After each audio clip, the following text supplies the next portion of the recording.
I meant to tell you, this camera has a 10-second delay. This one's real time, but when you see this one, it's going to make you feel like you're crazy. So don't pay attention to it. Okay, so don't pay attention to it because you're going to go crazy. Okay. Okay, here we go.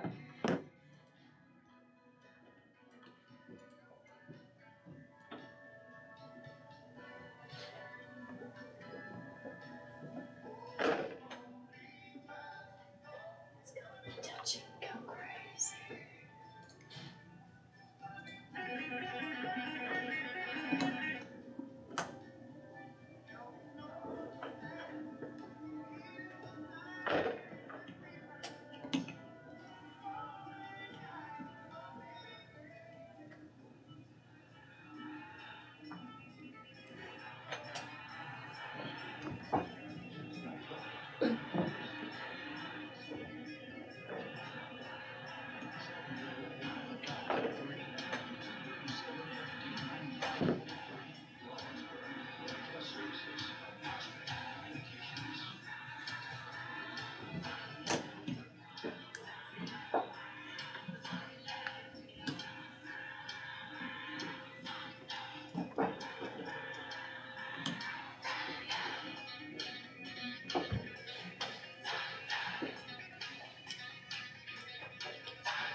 I love it.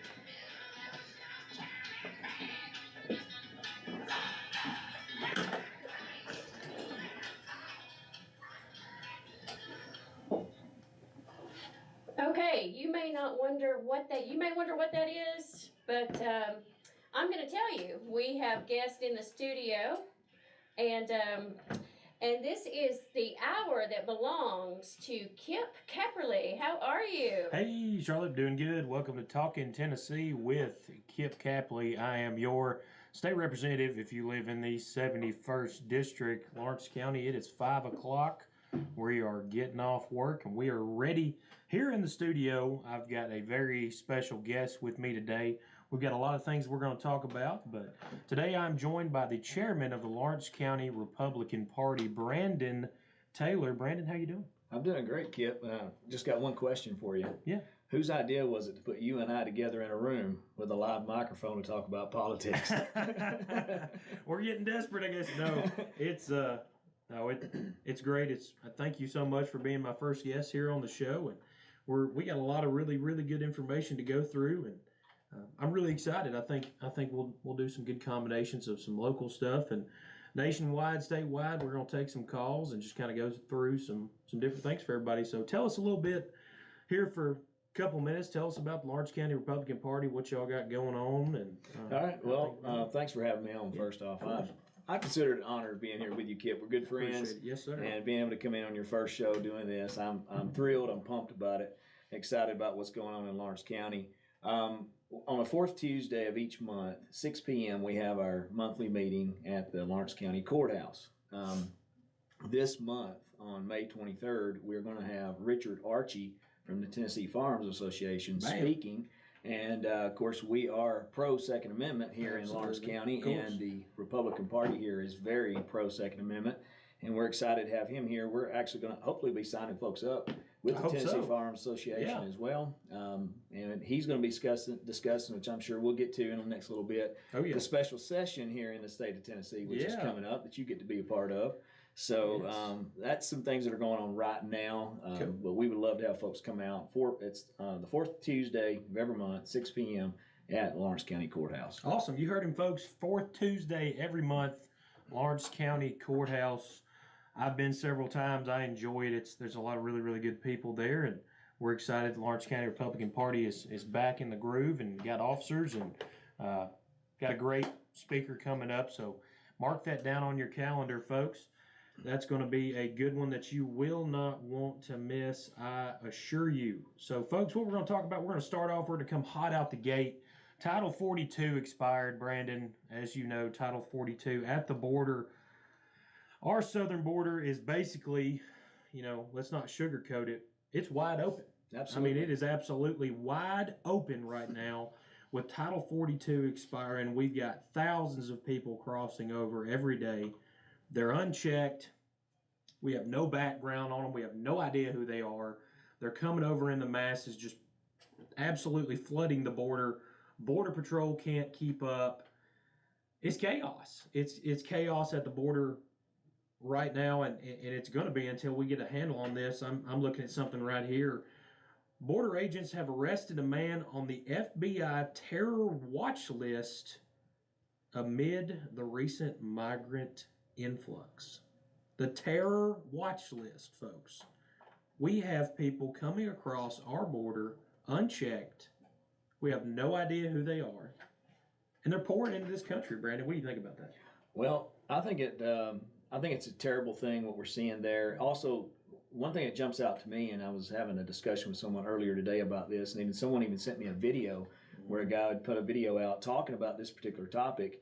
And it seems like they want to, the Biden administration, the Democrats in this country want to open our borders for an invasion. Yep. And then disarm the citizens to defend themselves simultaneously. It's almost as if both things are happening at the same time. Yep. What country would open their borders and then disarm the citizens? Any other country in history would arm citizens if you opened your borders up, Sure. or if you saw an invasion. Yeah. So to me, I love history, and looking at this, I'm thinking, well, at least we are making history, because I don't think this has ever happened in the history of the earth. It says Biden's open borders are a gateway to 5 million illegals. We've got record human and child trafficking, the deadliest drug crisis in our history right now. We've got fentanyl coming over the border. We've got sex trafficking nonstop. Nobody's got a handle on it. These people are coming across in the thousands. Border Patrol is stretched thin. I was listening to something this morning where the president of the the National Border Patrol Association, I don't know what exactly they're called, but was saying that it's gotten so bad to where before, when Title 42 was in place, they were expecting 1,000 maybe or so people coming across per day, but now they're looking at 10,000 people per day coming across the border. And that includes runaways. So as you know, runaways are, they're the super undocumented. We have no idea. And that's just a rough count. You've got a Border Patrol agent standing by a truck counting, 1, 2, 3, 4, 5, 6. You have no idea what the actual number is. These people are bringing drugs across the border. They're trafficking humans. It's a terrible, terrible situation. And our president doesn't care. Well, you mentioned the drugs that are flowing through. Yeah.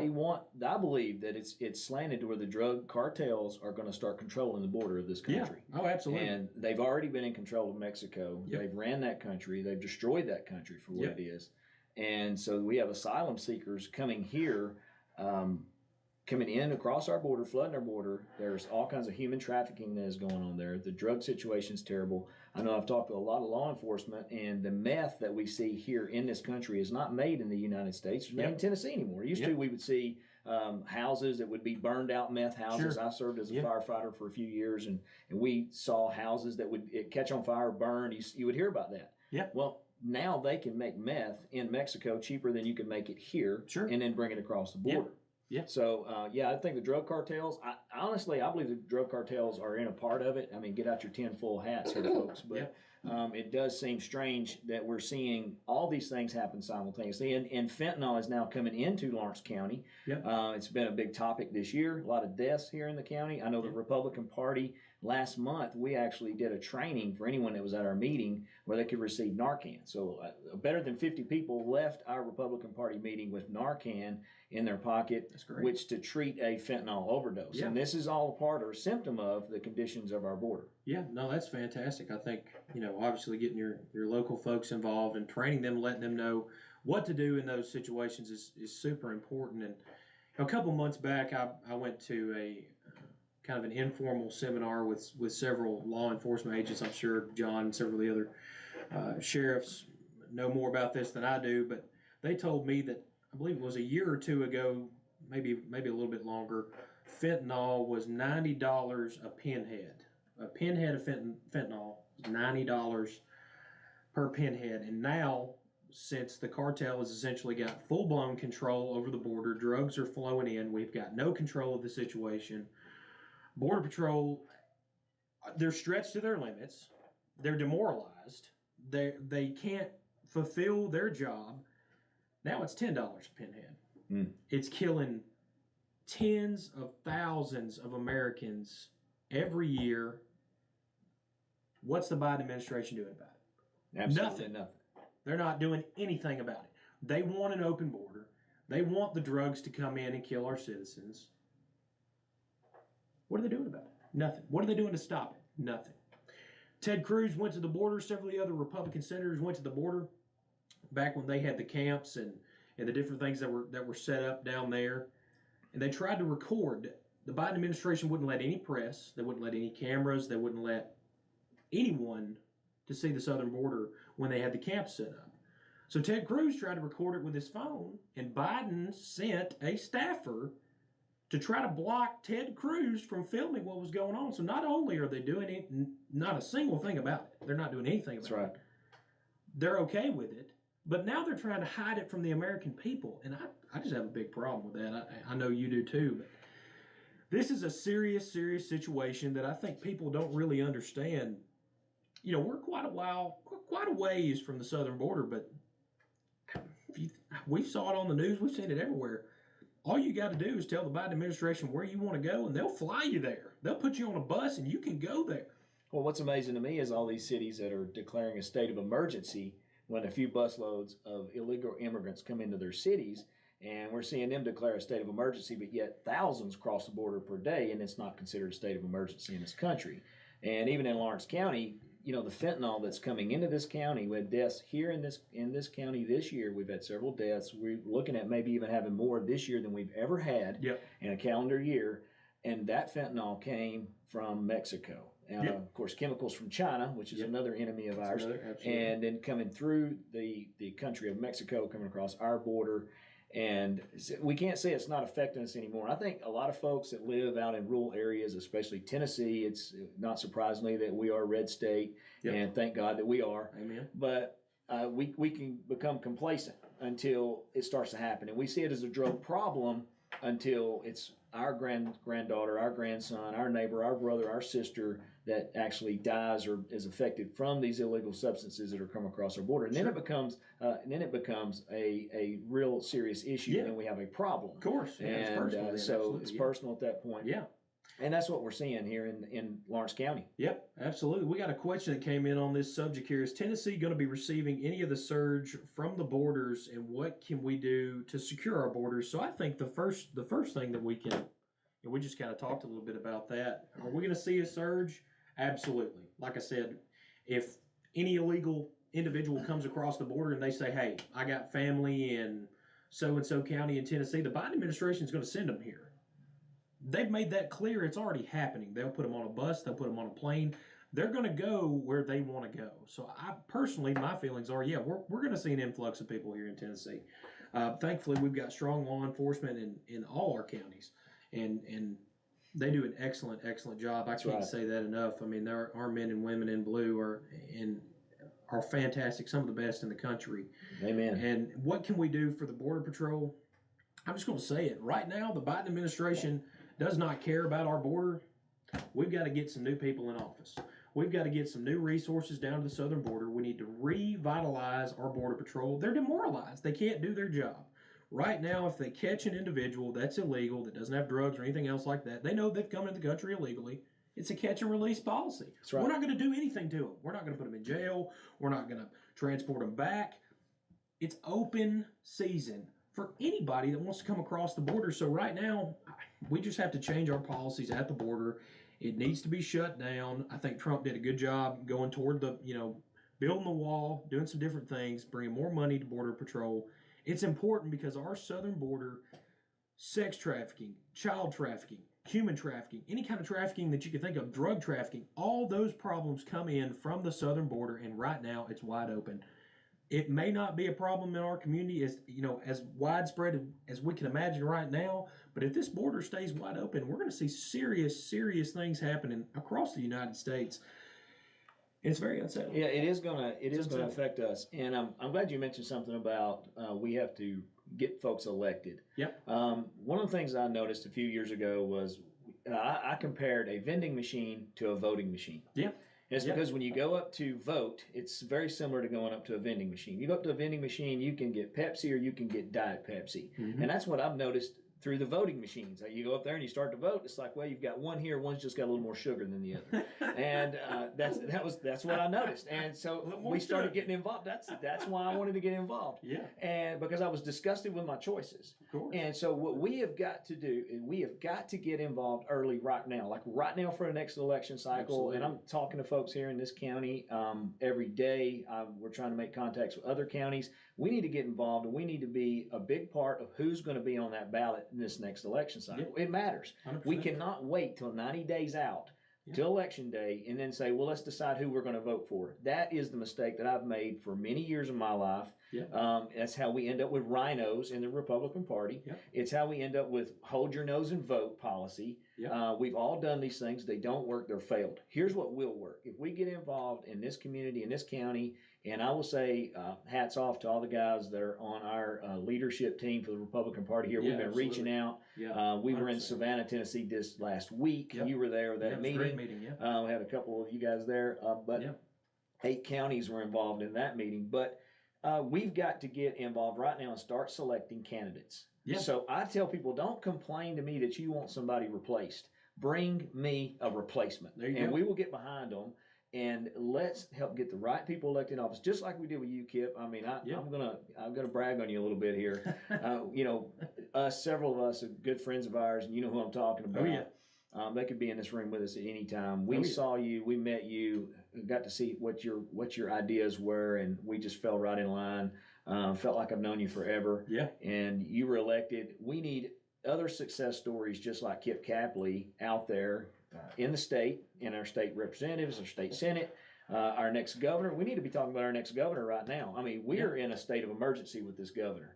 And he's out of control. I know Yeah. he's a Republican, but Yeah. he's out of control. The special session, in my opinion, has been called for one reason and one reason only: to pass gun legislation in this state. Who would have ever thought Tennessee would have called a special session just to pass gun restrictions in the state of Tennessee? Blows Yeah. my mind. It blows my mind too, Brandon. It's we'll get into that a little bit later on in the show. We'll go into the special session and some of the different issues that we're dealing with right now, and then going back to electing folks and looking at Tennessee as a whole. My district right now, we're 82% Republican. Praise the good Lord. When you look at Tennessee as a whole, though, we hold the line for conservative values. I mean, Tennessee is leading the charge in Republican and conservative values. We are the state that everybody looks to. Everybody says, Florida, DeSantis doing his thing down there and all that. He does a great job. That's fine. But Tennessee, I think personally, we are the leader in conservative policy, whether that's socially, fiscally, or anything else. And the left wants Tennessee so bad they can't stand Absolutely. it because we are so staunch. We're strong in our beliefs. And it goes down to kind of like what you were talking about earlier. It's at the local level. We are stout. We really are. And it's across the board in the state. Our local folks are so fantastic. And I'm, like I say, honored to be elected and to represent 4 counties in the House. But I wouldn't be able to have this voice and to speak for these people if it wasn't for the people back home who elect me, who I know that as long as I, keep my core values, keep the conservative approach in my thought process, that they're going to have my back. And that's been such a blessing for me. But the thing that I want everybody here in Lawrence County and across the board to know is that the left wants Tennessee so bad. And just because we've got it good right now, that doesn't mean we're going to have it. We're not going to be in the same place in 10 years. We don't know. We can't just sit down, stick our feet up on the desk, whatever, and hang out because we have a majority Republican state. We have to hold on to those values and push forward. I mean, we can't get lackadaisical with this. We really can't. We can't afford to. And I agree with you. We haven't even had this conversation. We've not had a conversation about Tennessee being the forerunner in conservatism in the United States. But it's time that we take the lead. Yeah. And so when you're out front, you're not really looking around to see what everyone else is doing. We've got to do what we know is right. And when we see our freedoms are under attack, which they are right now, like never before in this 100%. country. Yep. And I'm going to lean back on the Second Amendment thing because I think that's such a hot topic right now with folks that I'm talking to in this Yeah. county. Oh, yeah. No, we'll get into let it. me let me tag in on that for just a minute. Yeah. Well, I've talked to a lot of people, and they don't seem that interested in the fact that there's folks out there that want to actually pass gun legislation. Yeah. Well, I can point to a lot of other states and show you plenty of examples where that is real and it can happen here. 100%. And that's why we got to be active. And so getting folks elected in this next election cycle is going to be huge. 100%. And I'm going to throw something else out there. I mean, our school boards. We need to get people elected to our school boards. The schools are out of control. I've said this the other evening, and I mean it. I believe that the school systems are failing the taxpayers in this country and in this state, and that's not a statement against teachers. Yeah. I think teachers are caught in the net. From the teachers I've talked to, they want us to stand up. They want us to get behind them as citizens. Sure. They're in the middle of it just like our students are. Absolutely. As a matter of fact, the majority of the teachers that I talk to want us to get in the middle of this and say, hey, we need your support. We need you to get and give us some support with the school board. So we need to get folks elected to these positions. And hopefully tonight, even just being on this radio show with you, I would love to see a better turnout for Lawrence County. I mean, there are 93 Republican parties, counties that have Republican Party present, PAC in those counties, 93. And this is the truth. Lawrence County was teetering on becoming one of there's two counties in the state that do not have a Republican Party, and Lawrence County was teetering to not have a Republican Party. It was. And that's not pointing fingers. That's just saying, okay, folks, it's time for us to stand up and let's make a change. Absolutely. 82%, as you said, Republican here. We are, and so if there's a leader, if Tennessee is a leader of all the other states, then why can't Lawrence County be a leader in all the other counties? That's true. That's the way I see it. Absolutely. So we have the potential to not only be leading the state, and then our state leading other states. I believe that Lawrence County is the tip of the spear. Absolutely. I agree with you 100% on that. Let's get into it now. Talking about school boards, we got something here that we were talking about a little bit. Florida school board members weigh in on furry dress attire at school board meetings. It would appear that in Florida, we've got some students that are dressing with a headband with pointed ears, wearing tails. Students are meowing and barking at each other. They're even in Tennessee. We spoke a little bit. I won't say what county is facing this right now, but we've got a school board in southern Middle Tennessee that has had a request for kitty litter boxes in their school so that students that identify as furries can use them as restrooms. Well, as a state representative, are we going to have to pass laws to where we don't put kitty litter boxes in bathrooms at schools? Is this going to be? Are we really having this conversation? Unfortunately, we are. I don't know. I'm going to be honest. I don't know if you can legislate against ignorance, but we might have to try, because this is absolutely insane. That this is national news, folks. This is not, I didn't just bring this out of nowhere. I mean, this is national news where students, young children are dressing up as furries, as animals, identifying as cats and dogs, and are asking their schools to provide them not with a restroom, but with a kitty litter box to use as a restroom. I mean, we're here. This is a real conversation. This is not in California. This is not in New York. This is not in those faraway places that we always tuck away in the back of our mind that just say, oh, that's California. Oh, that's New York. That's not going to happen in Tennessee. This was a school board in southern Middle Tennessee, folks. This is driving distance from where I'm sitting right now. Well, if you Google this topic of litter boxes in schools, if you just go on Google, it's going to come up as a hoax. Mm-hmm. So what I want you to clarify right now, this is not just a hoax. No, this is real. This is a real phone call that I got myself personally from an individual that was contacted by a school board in southern Middle Tennessee saying that they got a request from students and their parents, folks, and their parents to purchase litter boxes for their students to use while they're at school, identifying as animals. Okay, so who's going to clean the litter box? That's a great question. That's a great question, because it will not be me. Okay. It will not be me. I don't know who's going to... We can't do this. I mean, we just can't... We can't go down this road, folks. I'm honestly embarrassed that we have to have this conversation right now. It is. It's embarrassing. It's ridiculous. It is. And it's real. It's I know a real I've thing. talked to parents. Their children are in public schools, and I know they have seen the people that have walked, or the students that are walking around with cat ears and meowing. And I have had some conversations with employees with the school. Actually, even in Lawrence County, where a couple of students wanted to bark and do some things. And these are school employees that have had to deal with children that want to do that. And this is Lawrence County. Now, I'm hoping this is not a California-style situation that we're seeing with that many children doing it in a large portion. I don't believe it's that, but we do know for a fact that this is working its way here. I mean, well, let me ask you this question. Are we going to see legislation to stop kids dressing as animals coming to school, or is this going to be something that's going to fall back on the school board again? Is this one of those issues going to fall on dress code? You know, I'm going to be honest. I would hope that this would be an issue that would be controlled by the schools that would say, hey, this is not in dress code. You can't wear a tail. You can't wear ears. You can't dress up as a dog and bark at other students. I would hope that it would be addressed by, like I say, we always talk about local control. I hope the locals could handle this situation and put a stop to it. But if it comes down to it, and I need to propose legislation to stop it, I will. I'll do my best. Like I say, I don't know what that looks like right now because it's just me and you talking. I haven't researched it all, but I have enough faith in our local officials, at least in the 71st District, that they'll take care of this. That's my hope. Now, you know, in other counties across the state, I don't know. Maybe they do need help. But it's honestly embarrassing to have to talk about. I mean, we're not making this up, folks. I didn't pull this out of my hat.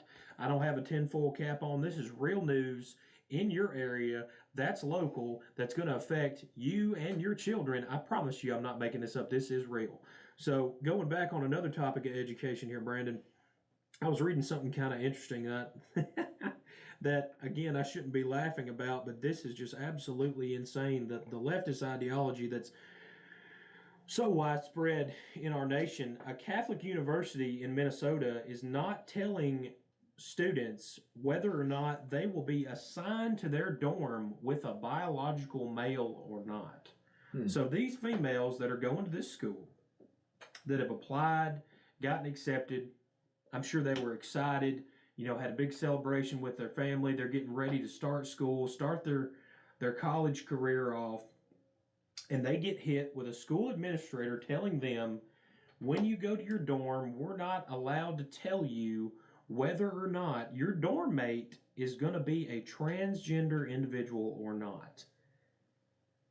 That is to me at least, that's a safety concern.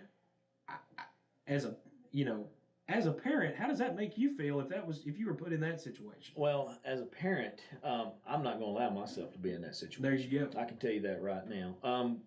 But first and foremost, let me go back to that. Yeah. Even on that article that you're talking about, I read that. You sent it to me. Yeah. And it said on there that the transgender students were getting a cheaper rate. Mm-hmm. Tuition was cheaper if you were transgender. That's correct. That's on this article, and I was blown away by that. Yep. I'm not sure what the purpose of that would be.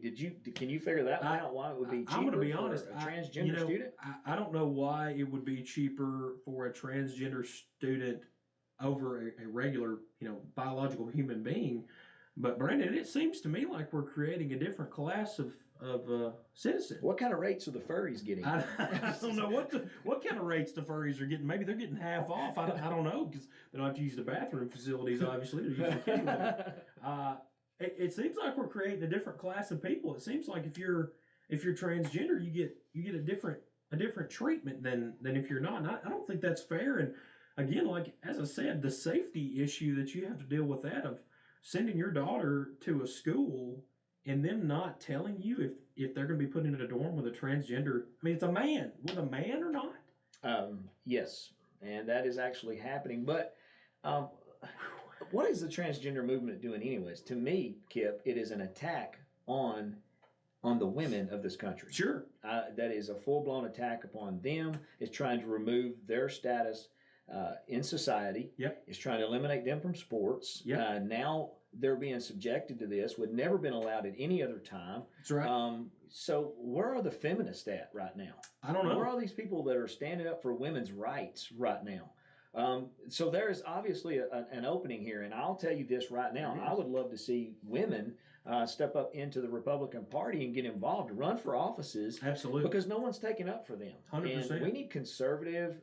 I've made this statement, and I make it almost jokingly, but I'm serious. I wish we would have some mama bears run for school board in Lawrence County. We're going to have 4 open seats, and we need to get those seats. That's right. No one's going to take care of those kids like the mothers.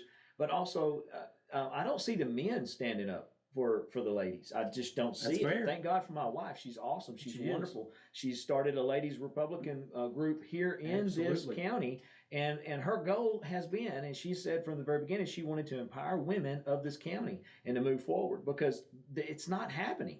It's almost as if this feminist movement rose to power and then destroyed what a woman really is. And redefine it, even to where now politicians, our elected officials from the vending machine, cannot even tell you the definition of a woman. That's tough. It is. It's really tough. You know, I've always been taught that you're either a man or you're a woman. There's no real debate on that, but here we are again having to talk about situations where, you know, instead of talking about things that actually matter to our community, taxes, you know, your rights, things that are being taken away from you by the federal government, we are being distracted by this transgender movement, these furries, these things that we shouldn't even have to legislate, because we have so many other problems that we have to deal with. And, you know, unfortunately, it is what it is, and here we are. So as a state, we're going to handle that. And as conservatives, we're being hit on all sides. Absolutely. I can't see 100%. any of our freedoms right now that are not under attack. Tell me, is freedom of speech under attack? Well, yeah. If you're a conservative, it's absolutely under attack. Absolutely under attack. Yeah, we have to play by a different set of rules. Is Second Amendment under attack? Absolutely. Through the COVID pandemic, we watched our right to assemble come under attack. Sure we watched our right to do business come under attack. That's right. From these unconstitutional edicts, also known as AKA mandates, that brought every real Nazi out of the woodwork, telling you to wear a mask. And so it went crazy for a while. And I can't think of one of our freedoms that has not come under attack. And so it's time. What we must do at this point is we must become active. That's right. And I tell people all the time, don't have any expectation without participation. It's true. People are sitting around waiting on someone else to do it. Well, let me tell you, someone else is doing it, and this is your results. It's just like you're watching a football game. You know, we have the coin phrase, your armchair quarterback in the situation. Put some skin in the game, get out there, get involved, back your local candidates, statewide candidates, create real effective change. Get out there, make a difference. Let's shift gears here. We're going to go into some more national news. Chinese Communist Party controlled state-owned firm behind Chinese cash allegedly funneled to Hunter Biden. The Hong Kong corporation that allegedly wired funds to Hunter Biden's business in 2017 was controlled by a Shanghai firm run by members of the Communist Party of China, some of whom had previously served in the People's Liberation Army, according to business documents and congressional reports. On June 30th, 2017, Hong Kong Limited wired $10 million to the Delaware-based company CEFC Infrastructure, which then wired $100,000 to Hunter Biden's, air quote, professional corporation, Owasco PC, on August 4th, 2017. The House Oversight Committee revealed this past Wednesday that these alleged transfers were part of a scheme to conceal the Chinese origin of these funds. He's getting paid. We've been saying it. $10 million. We've been saying it for how many years? We've been saying it. Hunter Biden has got money from the Chinese Communist Party. Here it is in black and white. It's China collusion. China collusion. Just like the Russia collusion. It's China collusion. Here it is, folks. I mean, you've got the son of the sitting president of the United States that got wired money from the Chinese Communist Party. Are we hearing about it? No. Haven't heard a word about it. Can we imagine if that was Donald Trump Jr.? That would roll on the news for months. Yes. Months. Absolutely. Well, what we've seen is we've seen the media turn against conservatives. It's a weaponization of the media. I mean, we have lost it in all these arenas. Absolutely. And so we have seen some defeat happen because the fact that these stories are not getting reported, it doesn't make the news. The things that we do see on the news is just like, what is this? And I saw a report the other day. They're like, why do people not look at the news like they used to? I mean, they look at the news and they don't take the stories of border security, of things like that. They don't even take it serious. And it's because if you scroll down, a lot of us look at our news on the phone, okay? So we pull up the news and we're scrolling down. Well, you see the articles, and a lot of them are analysis or opinion. Yep. And then it goes, and it's like you'll have an article of, well, the school board has decided they're going to let furries use litter boxes. And then right below it, it'll be, well, the Royals didn't wear their jewelry, or they had a spat, or they had an argument. And so it's like, what it does is it delegitimizes the news cycle as it's coming through. Absolutely. And we're constantly weeding through this. That's right. I mean, when did entertainment ever become news? That's true. Yeah, we're being spoon-fed information. The left has weaponized the media against conservatives. I mean, that's exactly what it is. And you can't argue that fact because, like I said, if you have to dig for a lot of this information. If you type in, Hunter Biden laptop, or anything else like that, you have to weed through the disinformation to actually get to the real meat of what's going on. And again, the left has weaponized the media against us because they don't want the American people and the people of Tennessee to know the truth. And I have a real problem with that. And I don't understand how we got to that point where media has been weaponized against conservatives. We have to play by a different set of rules. We get censored. Things happen. Does that happen to the left? I got a question for you. Have you ever been censored on anything that you've posted on Twitter? Oh yeah, Facebook? Yeah. I get censored on Facebook. I've had different posts. Kip Capley for state representative, by the way, Facebook. Kip Capley for state representative. Some of the posts that I have in the past, especially while I was campaigning and doing other things, I would, I'd type up something and it would look really good. Maybe it'd be about the Second Amendment or where I stand on a certain issue nationally, just to let folks know where I am. And Facebook would send me the little notification, hey, this post has been flagged because it goes against our community guidelines. Let me ask a question. Why does the American public tolerate that? I don't know. That's a good question. Why do we tolerate being censored? Why do we tolerate a corporation cutting us out of our First Amendment right to speech? No one's been threatened. There's no threat of life or limb. No, I didn't threaten anybody. No. You state your opinion, and what this is doing, and also what this does, is it delegitimizes your thought process and your opinions. Yeah. And it's causing us to run in the center of the road, where we're cautious about what we say. And it's almost getting to where it's the thought police is now coming in, going to dictate what we should think, what we shouldn't think. That's right. And how many of us really and truly will speak our mind behind closed doors, but then as soon as we get out in public, we have to be very careful. That's right. In the workplace or wherever we are, even at church now, people are very careful about where they speak. That's exactly and what they say. So, I mean, why do American people not stand up against this? Brandon, I don't know. In Tennessee, we're doing our best. Nationally, it's a joke. The media is a joke, and conservatives know that. Republicans know that. They know that, you can't trust the media. I'm sure you've heard many people, as I have, say, well, I don't watch Fox anymore. I don't watch this station anymore because I can't trust them. I can't trust the news. I just have to go on. I can't listen to anything. And that's really unfortunate that we've lost faith in some of these media outlets because they're not reporting the true story. So, Brandon, we got 20 minutes left, and I think we probably need to dedicate all 20 minutes of that to gun legislation and the Second Amendment. And I got tons of stuff that we didn't get to. So yeah. I do too. I got a bunch of stuff. Any calls or anybody? You haven't asked for calls. If you want to, it's totally up to you. We can take some calls now. We can talk about stuff as we go, or we can just however.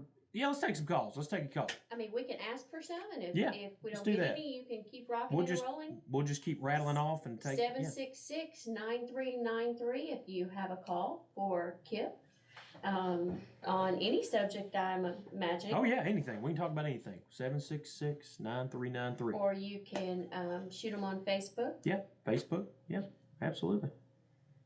Well, while you're waiting on a call, I'm gonna read a definition to the word politics. Okay. Okay, so this, if you were to Google the word politics, the definition is the activities associated with the governance of a county or other area, especially the debate or conflict among individuals or parties having or hoping to achieve power. Okay, so it's the debate or conflict among individuals or parties having or hoping to achieve power. Yeah. So let me say this to all of our listeners: when we elect someone to represent us, a state representative, state senator, governor, whoever, Yeah. it doesn't matter, congressman. Yeah. When we elect this person, their job is to go into the arena of ideas, which is politics, Yeah. and hold the debate. They are to take our ideas, they are to take our wishes and carry them in debate and be able to go into the conflict, not go in and capitulate That's right. to other ideas, not That's go in and compromise. Compromise is not anywhere in this. Yep. It's not meeting in the middle. Yep. It's being able to go in and say, no, this is what my constituents want. Yep. And I am here, and I appreciate you, Kip, for doing that. Yes, but sir. we've let people redefine words in this country, and politics is one of them. Yeah. And we have to be sensitive, and we have to be soft. You know, it's turned into a situation, Brandon, somehow that debate is almost impossible. Because we've run into this weird situation in our country to where there's no middle ground anymore. You're either, and it feels like to me at least, you're either on the right or you're on the left. And I'll just share a personal experience going in Nashville, which everybody in Lawrence County knows is a crazy enough place. I was attempting to have a conversation with a newly elected individual from the other party. I'm a Republican, so they were a Democrat, obviously. And I was just having a baseline, hey, how you doing? Let's talk about some issues, trying to have a let's talk about some issues conversation. It didn't have to do with the Second Amendment. It didn't have to do with abortion. It didn't have to do with any of the hot button issues. Mm-hmm. It was just a regular old, hey, how do you feel about this? And I promise you, it was like I was trying to talk to a wild animal. I couldn't get a word out of my mouth. I couldn't, and you know, again, this is probably just their personality. No, it was not a furry. Their response to me, what was so ludicrous, so outlandish, so extreme about a subject that was just so bland that I had to walk away. That's how bad the conversation got. I had to walk away because of the personal attacks, the names, the insane ideology that was being spewed at me. Completely irrelevant to the conversation. I made the effort to come forward, try to talk to this individual just on regular basis terms. But the debate, I think, and this is not, you know, in Tennessee it's a little different, but for the most part, now there's some people that are moderates that think differently, and that's fine. But for the most part, debate's gone. It's gone. You cannot have a conversation without personal attacks, without insults, without, you know, you're a racist or something like that. Debate is gone, and honestly, that's not healthy for our country. It's really not. It makes me sad that we're at a point where we can't even discuss issues without personal attacks being thrown and just losing the point of the conversation. It honestly makes me sad. It really does. Are you talking about the cancel culture? Yeah, that and the ideology that they have is they're so ingrained in it that they're not even willing to listen to anyone else. It's their way or the highway. And I know everybody doesn't think like that. I know everybody in the other party doesn't think that way. But as a majority of it, at least from my experience, that's how it's been. And when the camera's cut on, you can forget it. Don't even try. Forget it. Well, I'll tell you where I'm at as far as politics goes in the state. This is me personally, and I think a heck of a lot of other people feel the same way I do. I'm done with debate with some of it as well. Sure. And that's understandable. And yeah.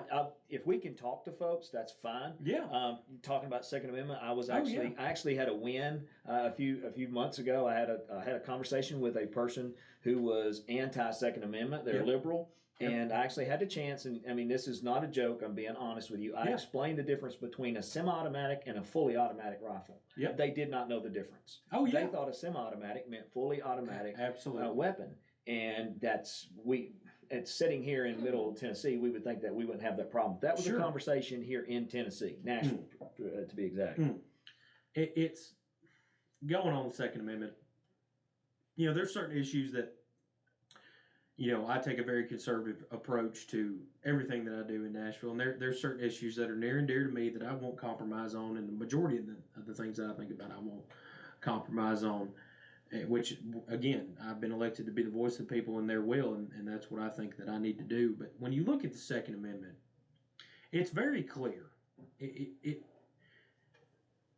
It shall not be infringed upon. Now, when you think about that statement, shall not be infringed upon, Brandon, you know just as well as I do, I could set any gun, any weapon, anything that I could think of, I could lay it right here on this table. And until I make a conscious decision in my brain that I need to go pick this weapon up and use it, that gun's not going to hurt anybody. That's right. It's not going to move. It's not going to get up, strap its boots on, and walk down the hall. It's not going to do anything. And here's the thing that I've been trying to drive home to folks across the district. I've been in all 4 counties. I've been everywhere. Mental health is the issue. It's not the firearm. Okay, if somebody is insane enough, and I know this is a very sensitive topic for folks, but you know me, I'm blunt and I'm honest, and I'm going to tell you like it is. If somebody is broken enough in their mind to pick up a gun and want to go to a school and kill children, there is nothing that I'm going to put on a piece of paper that's going to stop them. There's not. Banning that firearm's not going to stop it. It's just not. Why are we making decisions or trying to make decisions? Because we're not in the state of Tennessee, by the way, and I'll say this to anybody that asks me, I'm not voting for a red flag law. I don't care who tells me. I don't care what the points of it are. I don't want to hear it. I'm not voting for a red flag law. I know I can speak for Clay Doggett as well. He's not going to vote for a red flag law. We are not going to take that step in Tennessee, because why would I put laws on law-abiding citizens that follow the law anyway to make their lives harder when criminals don't follow the law anyway? That's why they're criminals. So if you ban guns and you don't secure the border, they're just going to come right back across the border. The black market will take it over. 100%. That's what it's going to be. Well, exactly. So we have school shootings. I'm glad we finally get to this topic, because I've been wanting to talk about this since we fired off. Yeah.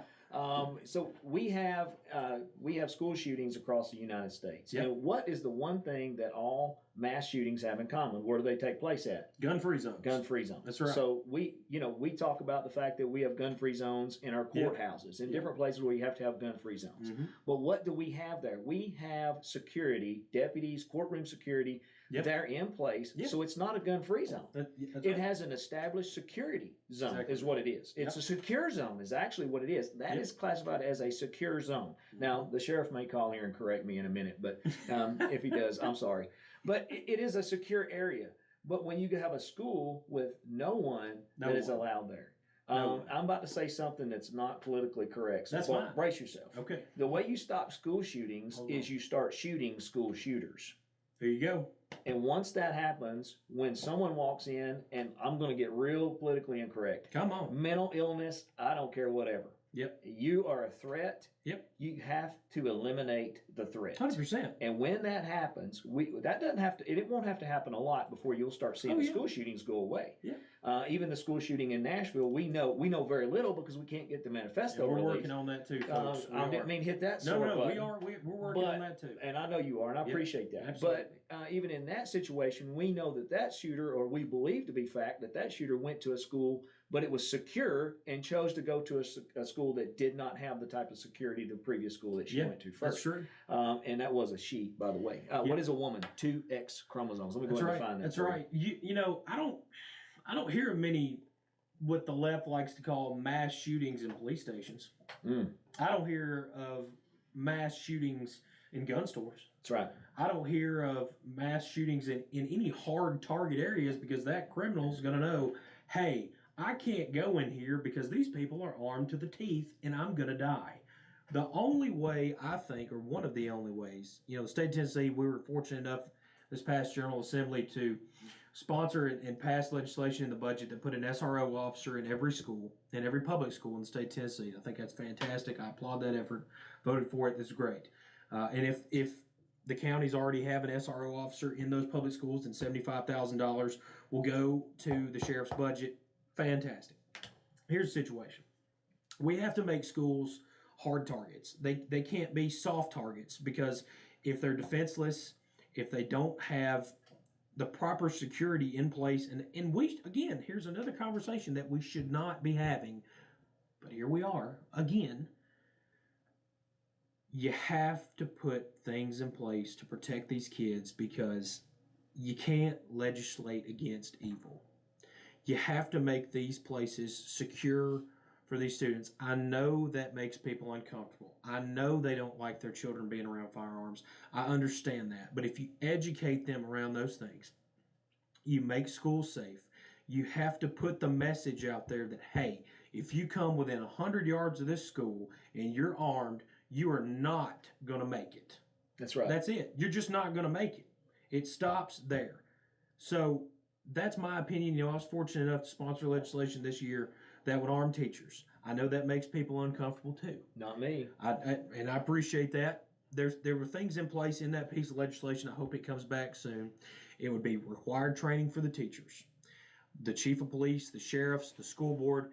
They would know who was armed. They couldn't just leave it in their desk. They can't leave it in their purse. Like I said, they have to take mandatory training, and it's volunteer. They can opt in to do it. If a school, if no one that works at the school wants to do it, they don't have to.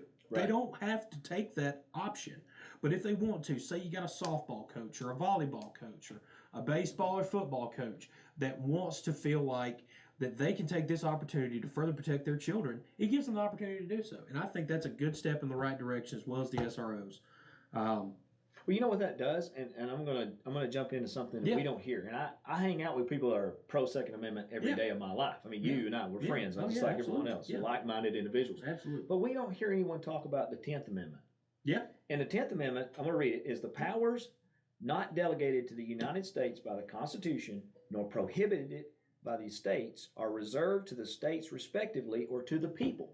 So what that's saying is, if there's not a law against it, then we've got the right. So when we allow gun legislation to take place, then we are giving up these freedoms, and we're handing it off in this manner. But we're not securing the schools. Now, I'm going to jump back over to something that you said, and I appreciate the legislation that was passed, but I am going to say something I've heard some of our state reps talk about this. State senator, as a matter of fact, I'm thinking of right offhand.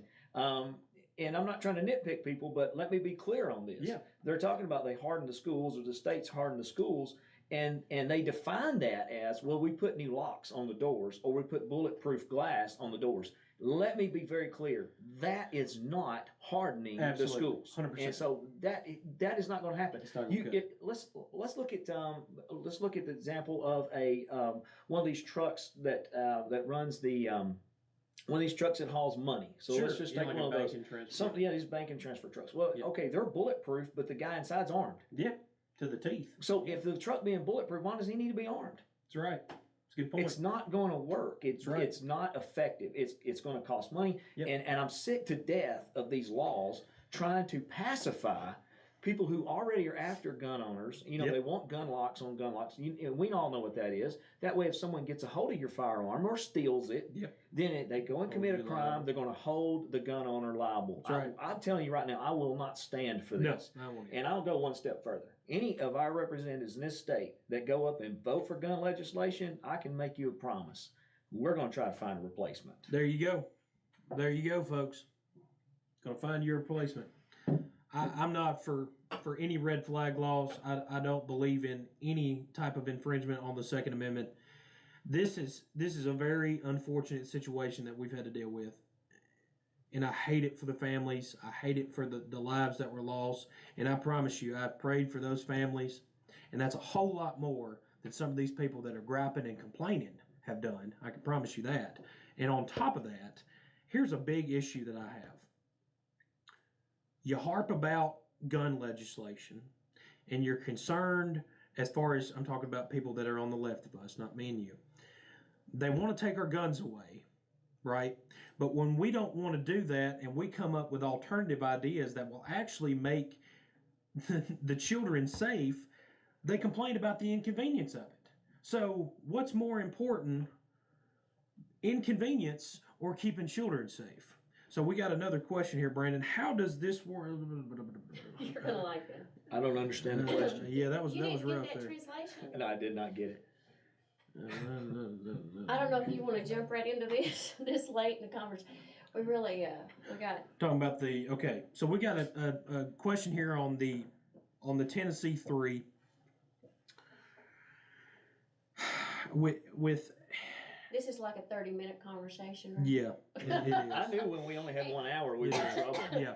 And how quick did that hour go for you? Oh my Lord, we're almost done. I want to say something quick about the Tennessee 3. Yeah. For them to walk in with a casket in their hand and call you all, and call you our representatives. Yep. Okay, now we're supposed to have your back. That's For right. them to call you baby killers. Yep. While they are pro-choice, pro-abortion, That's right.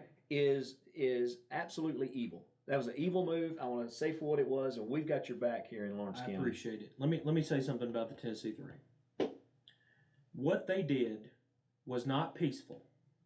It was an organized attack on every single Tennessean in this state. They took over the floor with a bullhorn and silenced every single representative on that floor to push their agenda.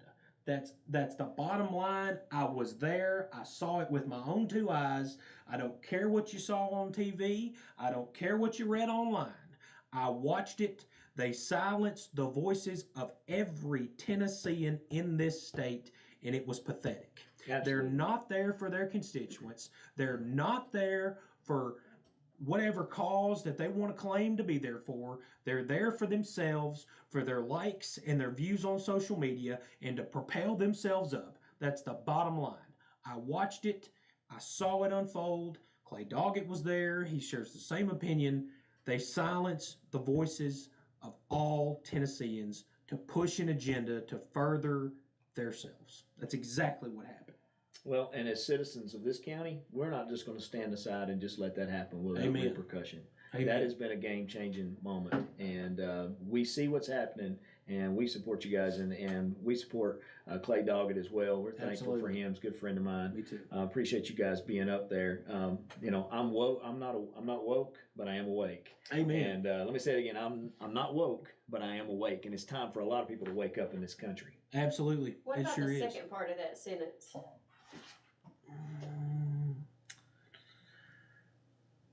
Oh, about them being put right back on? Yeah. So, the expulsion part, Charlotte, we might go over our time here.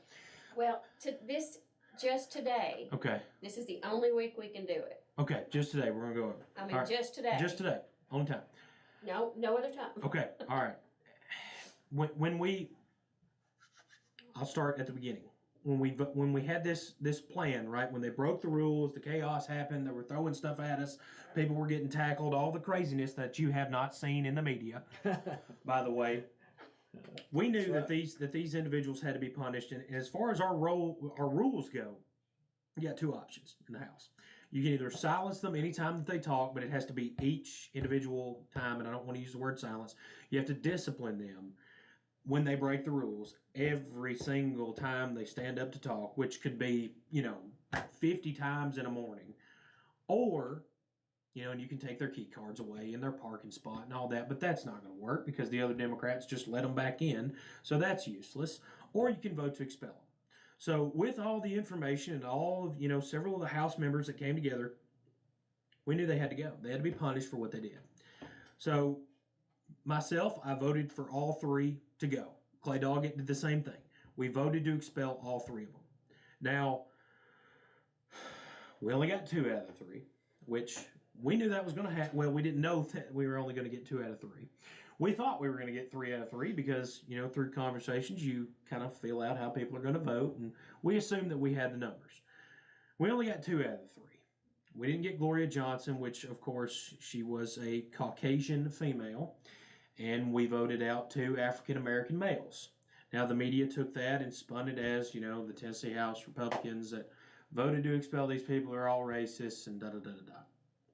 So when that didn't happen, that was unfortunate. We had some individuals that didn't communicate in the way they should have, and so that led to us only getting 2 out of 3. Now, it was my understanding and several other members' understanding that these individuals, when we kicked them out, that they were not going to be back the very next week. Mm. We were not expecting for the Metro Council of Nashville to call back-to-back meetings the very next business day to immediately reappoint Justin Jones. We didn't expect that. That was on us. We didn't expect that to happen. So that was extremely unfortunate. And the same thing goes with Justin Pearson. The Metro Council of Memphis, I had conversations with some of them and other things that they didn't want him back. They didn't want him back. They knew that they were sending someone back up there that wouldn't get a single thing done for Memphis. They just wouldn't get anything done. But they felt so much pressure from outside. Remember, these guys have raised hundreds of thousands of dollars since they got kicked out. I mean, their campaign funds have been just influxed from the left for money. They got so much pressure from the outside that they didn't have a choice. It was either vote. Some of them were threatened with violence. Some of them were threatened for not getting reelected, yada yada, which you and I know is an unfortunate side of politics that you have to deal with when you've got some of these people that care more about their position and their status than they do actually about their public service. Sure. So that's what happened with Memphis and Nashville, is that outside groups influenced the members of both of those councils. And, Metro Nashville doesn't necessarily like the General Assembly too much because we cut their Metro Council in half this past year. So they didn't like us too much for that. But that's how they got back immediately, was they were reappointed. Now, both of them have to run in a special election. Well, actually, it's a special election. Pearson doesn't have anybody running against him, I don't believe, but Justin Jones does. Justin Jones has a Republican that's running against him in Nashville. So he will have to run again. He has a rap sheet from me to you. I believe he's been arrested 14 times. Yeah. Starting in 2005. And he has been in all kinds of trouble. I'm talking about a lot of violent crimes. Violent. Yes. Aggravated burglary, assault. Yes. I mean, he has jumping up and down on a police car. Well, this is the question I have for the Nashville Metro Council. Is this the cream of the crop that you got? You sending your best? There you go. Is it? It's a good question. Are we out of time, or are we going to keep rolling? We can go a few more. Okay, awesome. I love it. Me too. I want to hit you with one. Yeah, come on. So I didn't know we was going to get this extra few minutes, but so I'm going to hit you with this one. It's a big topic for me. Okay. And I think it's going to be a big topic for Tennessee. Yeah. And it is school choice. Yep. Right. So school choice, for those folks that are listening, it could be where we could work toward legislation. Yeah. To where we could see students receive $8,000 per student, and the money stays with the student, and it goes into what would be called an education savings account, which is typical. It's similar to a health savings account for those people who use those from their employer, or actually do that with their IRS taxes. The school choice would actually put $8,000 aside for each student. Yeah. And then, so a parent has two children. These parents could put $16,000 toward the education of their children. And they could go to a private school, accredited private school, Christian school, wherever they want to go. And that would still put $2,000 per student into the public school fund. So it would not necessarily be defunding the school. Actually, it's a great deal. They would get $2,000 for not having a student. So I want to put this in twofold, and I'm going to move through this, and then I'm going to let you kind of respond. Yeah. One of the big issues in Lawrence County is we're seeing an explosion of growth coming in through Summertown, and we're seeing these. We're going to see a lot of growth coming here. Murray County is one of the fastest growing counties in the United States. We're getting overflow. We are. So when we get this overflow, we're going to have to build schools. And unfortunately, the tax revenue runs the drag. It stays behind. It's always dragging along behind, and we don't have the money up front to build the schools to accommodate. So you're selling the houses. When you sell a house within 30 days, you're going to have a family living there, and there may be 3 kids in the house. So our schools are already overpopulated or full, from what I'm understanding here in Lawrence County. Yes, sir. If we had the school choice program, it would help Lawrence County because it would be putting the money in the hands of the parents where they could go to private schools, and also that they could also start some new schools. And I've talked to pastors here in this county that would be willing to start schools should this program get started up. I'm going to let you respond to that, see what you think. Absolutely. When we look at at charter schools and different things for these fast growing counties. Like you said, Murray County is exploding, right? And we've got Lawrence County that's growing. And in my district, I got Wayne County that hasn't grown as much. And Hardin County's seen a little bit of growth as well. But I think, obviously I love my teachers. I love my teachers in all 4 counties. I'm behind them all the way. And I think they do a thankless job in educating our youth, because I can't imagine how difficult that's got to be now. And teachers are so impactful on their students. I mean, some of the best teachers, I think, in the state are in the 71st District. Charter schools provide a different opportunity to put in place, like I say, a foundation for children that's something different. It's something different. When you look at the public school system, it's got its challenges, and I know our teachers are working as hard as they can. But charter schools put in a different environment for children to learn. And here's the thing that I've talked to people that are completely against charter schools. I've talked to people that are all about them. I'm about local control, and I'm about finding solutions to things that aren't working. When you look at our students right now, our reading scores, our math scores, our science scores are some of the lowest in the country. They're terrible. I'm not saying, and again, I'll say this 10 times, I'm not putting this on the teachers. But we have to put in place a system, even if we just try something new, that will propel our future generations into success. It creates competition for these kids to succeed. I think that's beneficial. Now, going back to, we were talking about teachers, we passed this past legislative session, House Bill 329, accelerated teacher pay rates in the state of Tennessee. If you're going to be a teacher, this will go into effect the 2026-2027 school year. Your salary is going to be $50,000 a year. That's fantastic. We put in those raises for teachers to kind of help them in their journey as far as educating our children, because being a teacher is hard. And I think they're underpaid. But when you look at charter schools, it creates competition in an area that maybe is not succeeding. And I think that's beneficial. Now, again, I'm also for local control. If my local groups, maybe Wayne County doesn't want a charter school. Maybe they don't. Maybe their local school board comes to me and says, hey, Kip, we're low on population. We can't afford to lose it. We just can't afford these kids to leave. That's understandable. But when you got places like Murray County, like Lawrence County, when I've got, not just you, I've had constituents from here call me, we need a charter school. Murray County's called me. We can't afford these new schools that are coming in. What was the name of that school that was going to come in Murray County? Help me out here.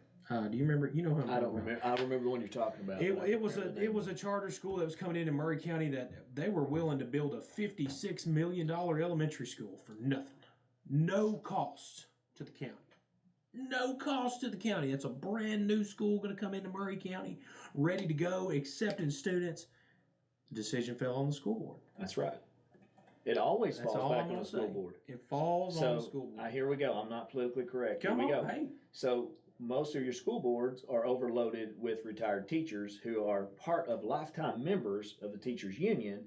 And so there were actually, according to the research I've done, Davidson County had 13 applications for charter schools last year. Yep. All 13 failed at the school board level. They voted it down. No, we're not going to let you do charter schools. Yep. They went to the committee, was appointed by Bill Lee, and that committee overturned 13 of those and allowed 3. Yep. Now, I do happen to know one person that has a child in one of those charter schools personally, Yep. and it's working great. Awesome. So it's counterproductive. So why don't we, you talk about people are against the charter schools. I'm trying to think what the argument is against a charter school. Your grades are better. It works better for the kids. We could be doing charter schools that went into non-college bound, could be going out, and when they graduate high school, they could be welders, they could be plumbers, they could be electricians. There is a need for that type of work here in this country, and there's plenty of work to do here right now. And a lot of kids, that's just what they want to do. I know I've got kids myself, and not all of them are going to be exactly the same. I got one that wants to be a lawyer, and I've got another one that there's no way he would ever want to be a lawyer. I mean, he's just not geared for that, and I understand that. So why do we have to have a one size fits all application? And I hear all the time, I hear people saying, well, we're past the point of no return with the schools. And I agree with that. We are past the point of no return. But when you're past the point of no return, that means quit looking back over your shoulder. Start looking ahead at what we can do to make it better. And these schools, and here I go, not politically correct, buckle up. Your seat can be used as a flotation device if it gets too deep in here. But I'm looking at this, and we're seeing indoctrination of our kids in these schools. And I'm not the only one that feels that way. I wish every parent that is listening right now would just get up and get fired up about what we're talking about. And I'll say this, and I said it in a meeting the other night, the only thing stopping school choice in the state of Tennessee is our state legislators. That's it. There is only one thing standing in the way. There's not even a huge protest against it. If you want to get teachers' pay up, we're conservatives. What do we believe in? Market competition. That's right. Market competition is going to get your pay up. That's right. Why can't we have private schools offering teachers $75,000, $80,000 a year starting pay, working in a better environment where they're not having to try to get kids to quit using litter boxes, and they can start educating our kids. And furthermore, teach them cursive, because that's where our founding documents are written in. Written in cursive. We've got a generation growing up that cannot read the Declaration of Independence. That's exactly right. It's an angled approach. It's indoctrination. And it's time parents stand up and say, you know what? It's our money. We forget as taxpayers that $8,000, we act like it belongs to the state of Tennessee. It does not. It's true. And we're operating at a surplus right now. There's a surplus. Thank God. We're doing a good job here. But let's take that good job and let's absolutely do something good, and let's forward things for our kids. Let's build our future here. And like I said, Tennessee needs to be on the front line, and everybody else needs to learn from Tennessee. That's right. And I think other states need to start coming from Tennessee saying, hey, how are you guys doing this, and why is it so effective? And I believe it would be great for your economically depressed areas, urban areas, rural areas. I don't see any area. I'm up for any debate. You talk about having debate on this. I'm totally for the debate on this, and hopefully the Republican Party is going to have a big push in this going forward. Absolutely. You know, Tennessee leading the way. We passed a bill too this year, HB 1269. If you want to look it up at capitol.tn.gov, specifies that teachers and other, and this is again another conversation that we're having to have that we shouldn't have to have. Teachers or employees of public schools or LEAs are not required to use a student's preferred pronoun if the pronoun is not consistent with the student's biological sex. Before this was passed, there were teachers and school administrators that were scared to death that they were going to lose their jobs because they, and I'm using air quotes, folks, for those folks that are not, live, we're air quotes here, misgendering a student. I mean, here we are again. We're having to play patty cake with this leftist ideology and pass legislation when we've got so many other issues that are vastly more important when you talk about education. It's just pitiful, Brandon. I don't understand it. Now, on a blighter note, we also passed teacher pathway for veterans. In the state of Tennessee, we created a pathway for honorably discharged veterans to receive occupational teaching licenses if their occupation in the military was referenced to that, and I think that's fantastic to get our veterans back in, and if people want to educate children, I think they should have every opportunity for that as well. So, it's been a wild year, and unfortunately, Brandon, the General Assembly did so many great things in this first session.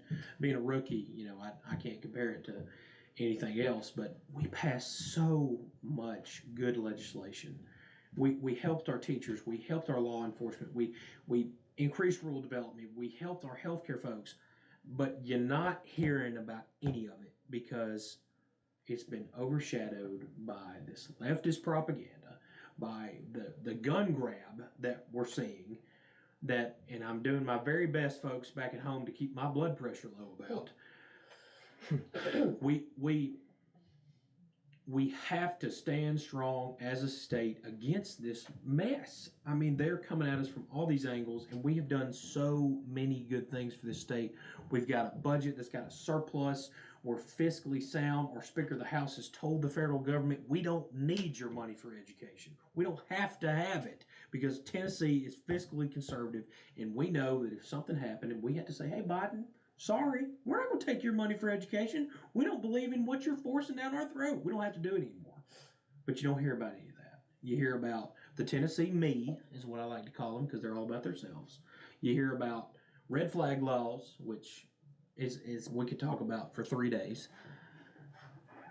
We have to get back to a point where right is right, wrong is wrong. There's certain issues that there is no gray area on. There's just not. It's right. black or white. That's right. There's no gray area on some of these issues. It's really disheartening because, you know, people are, and I feel like I've not done my job well enough sometimes because people have to call me and ask, well, you better not vote for these red flag laws. And I'm like, if y'all not been paying attention for the past 6 months, there is no way that Kip Capley is going to vote for any red flag law. I mean, and we appreciate that. Absolutely. I know there are a lot of people talking to the radio right now saying, thank God. Maybe they didn't know that. Yeah. And they're absolutely saying, thank God. But, you know, we talk about, and I know we got a presidential election fixing to kick up, and that's going to be a big talk. It and will. Every time it's drain the swamp, drain the swamp. Drain the swamp. Well, I'm gonna spin this a little bit because I don't see it that way. I don't see it the same way a lot of other people do. The drain to anything is at the very bottom. Sure. If you want to drain the top of this country, That's get right. involved in your school board, 100%. get involved in your county commissioner meetings, That's get right. involved in what's going on in your community, and when we crack the drain on this thing, the top will come down. Oh, yeah. 100%. And getting that done, part of that, I love what you're saying about, hey, tell Joe Biden we don't need your money That's for our right. schools. Honestly, I know a lot of parents right now that are probably going, yeah, that's right. They agree with that. Yeah.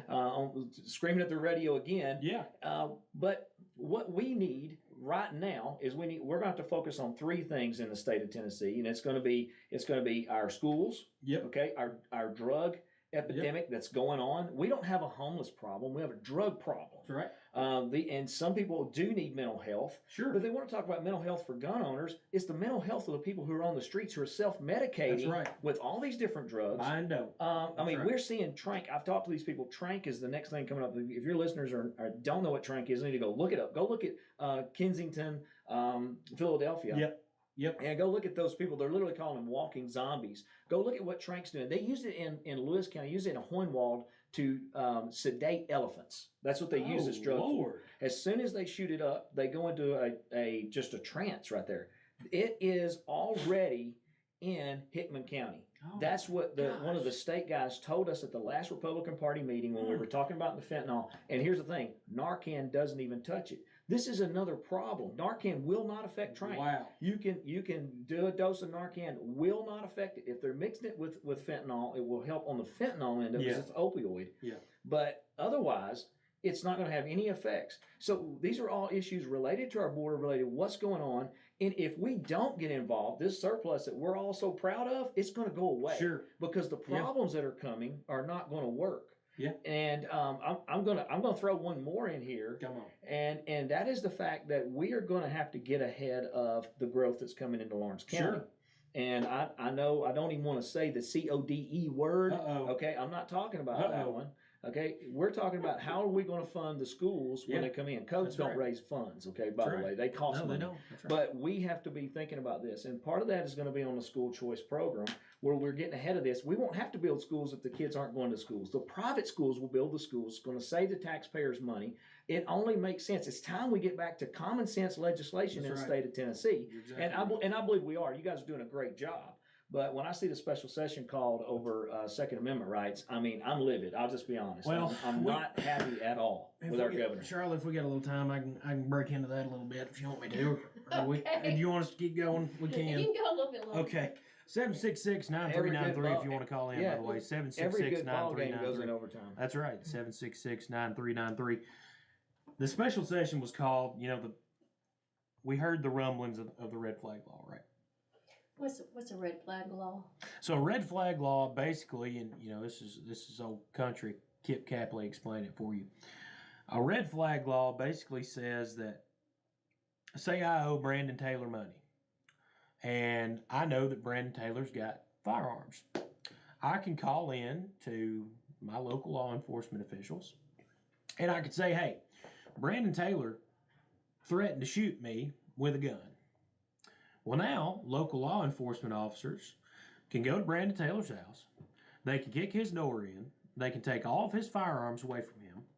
And now, Brandon Taylor has to go hire an attorney, go before a judge, and prove that he is not mentally insane, and prove me a liar. So the burden of proof is not on me, it's on him now. So he has to prove to that judge, he has to take time off work, he has to pay for an attorney, he has to go through all the mental anguish of that situation to prove that he is not mentally defective. Now, we heard the rumblings about that. We got a piece of legislation that was brought to us in the last week of session. It was about 15 pages. And it was probably one of the worst pieces of legislation I've ever seen. It was terrible. It was a gun grab bill.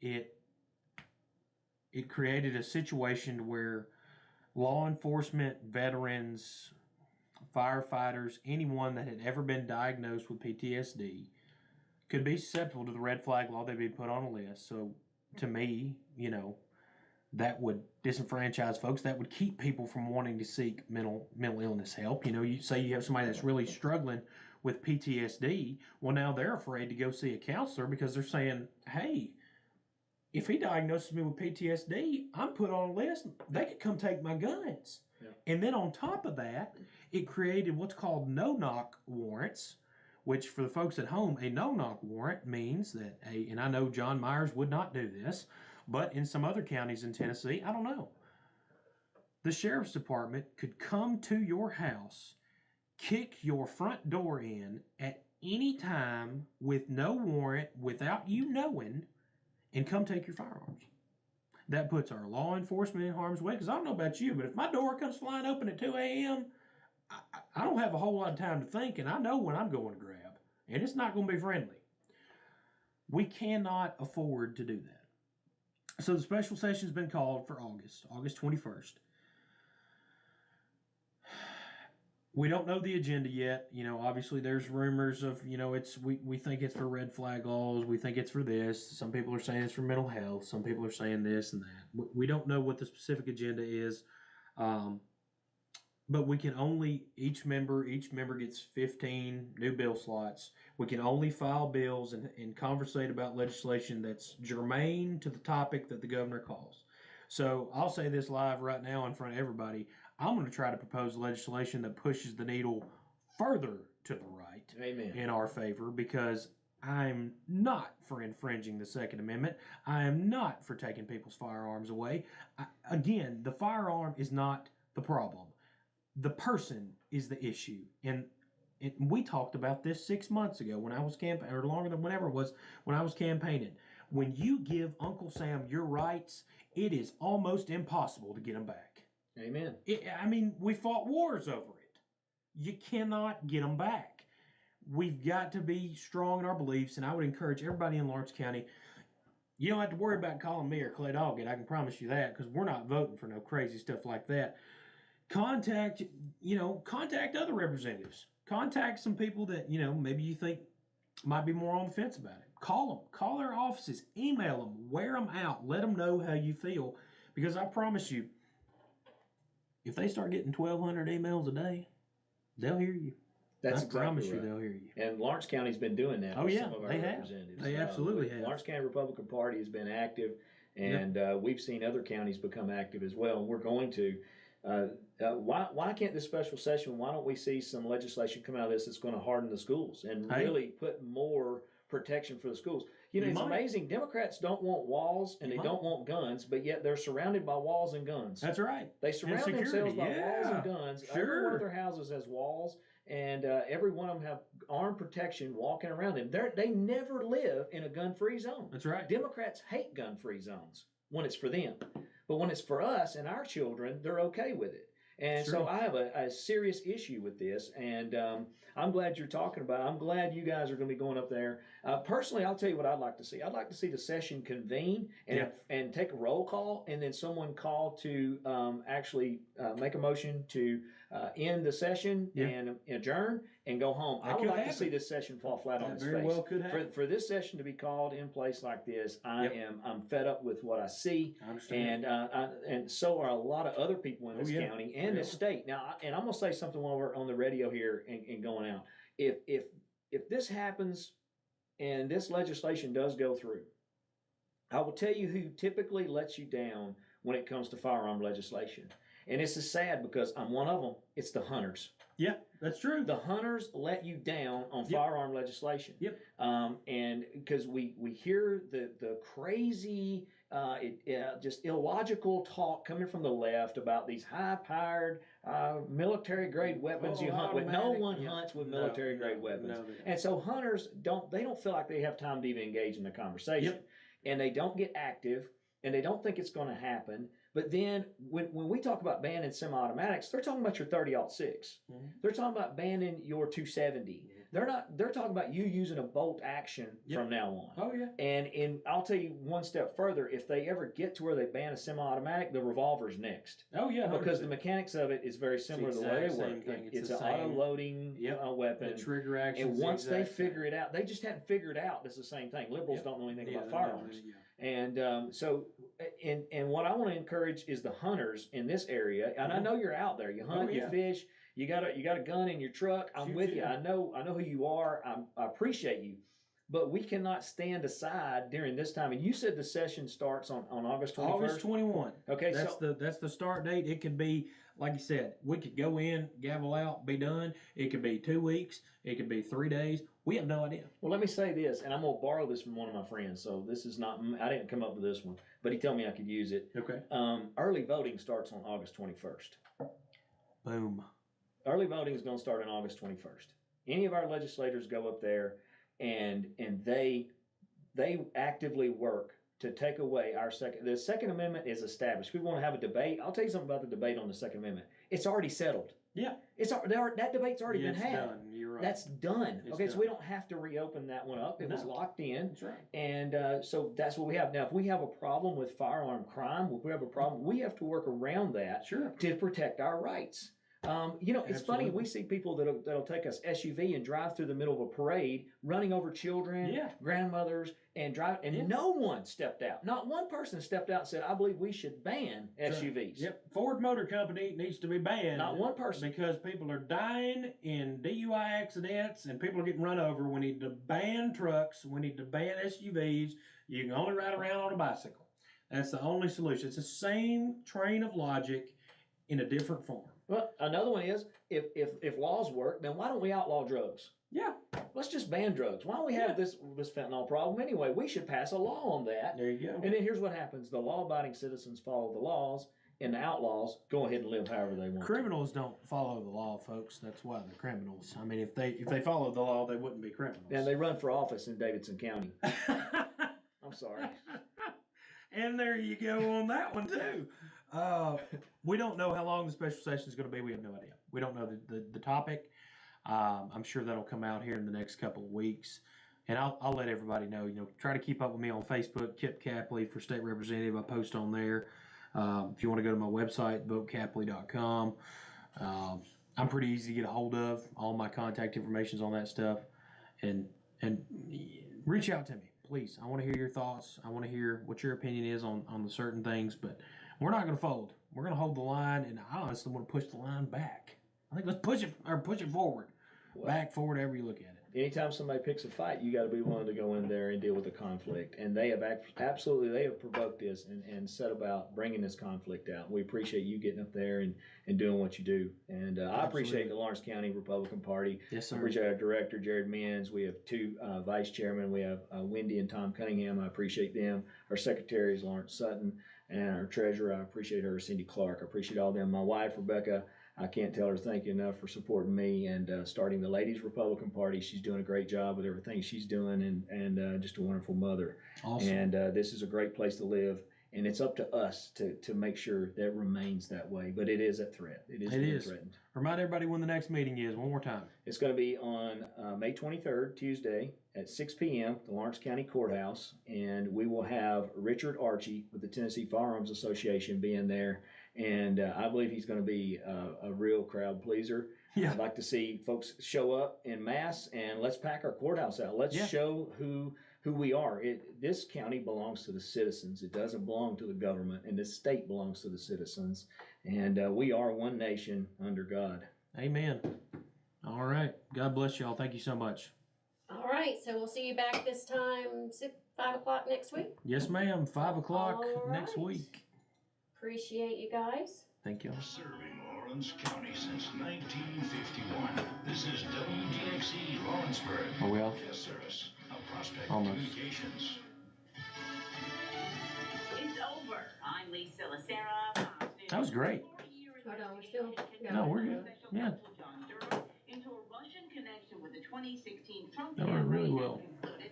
It says the FBI relied on politically motivated sources. The overarching theme, as I say, Durham says the FBI rushed an investigation called Crossfire Hurricane without the proper basis. Crossfire Hurricane is the umbrella name for the investigation into alleged connections between the Trump campaign and Russia. Fox's David Spunt at the Justice Department. In a statement, the FBI said in part the conduct in 2016 and 2017 that special counsel Durham examined was the reason that current Okay, FBI I had to fight the entire hour and a half because we played that song at the beginning. Does it still live?